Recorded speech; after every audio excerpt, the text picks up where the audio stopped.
আল্লাহ পাক বান্দাকে খুশি হইয়া জান্নাতের 8টা দরজাই বান্দার জন্য খুলে দেন যদি একবার আলহামদুলিল্লাহ পাঠ করেন।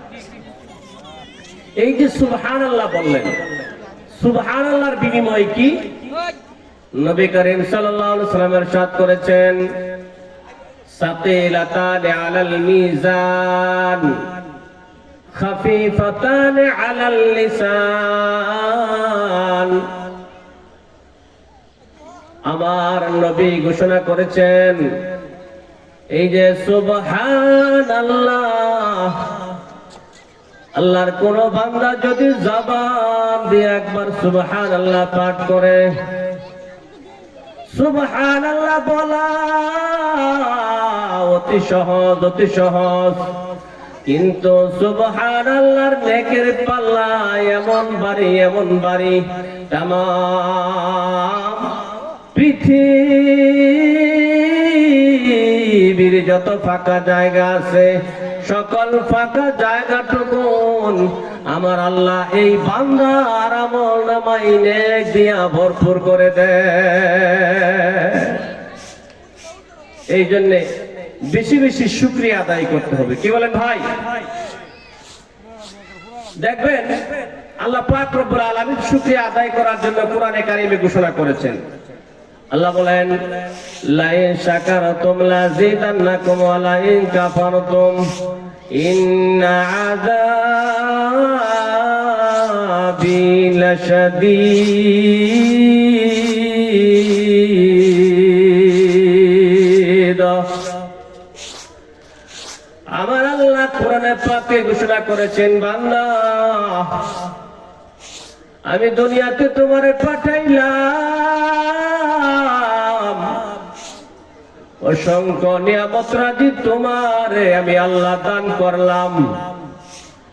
এই নিয়ামত তোমারে দিয়েছি আমি আল্লাহ, তুমি আমার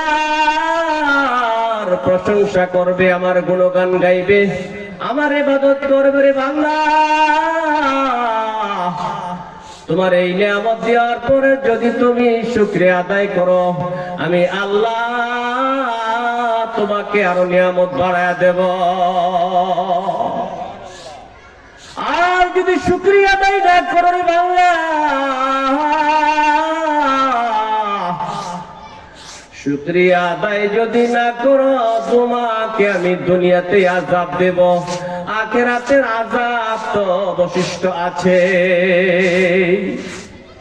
এই জন্য দেখবেন আমাদের আগে যারা, আমাদের নবীর উম্মতের আগে অন্যান্য নবীর উম্মত যারা ছিল, তারা আমাদের চাইতে অনেক গুণে শক্তিশালী ছিল।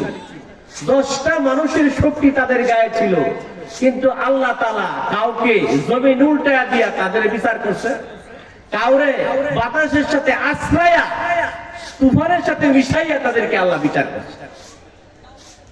কেন করলেন? আল্লাহর হুকুম অমান্য করার কারণে। আল্লাহ বলেন, আলাম তারা কাইফা ফাআলা রাব্বুকা ইরামা যাতিল ইমাদিল্লাতী লাম ইউখলাক মিসলুহা ফিল বিলাদ।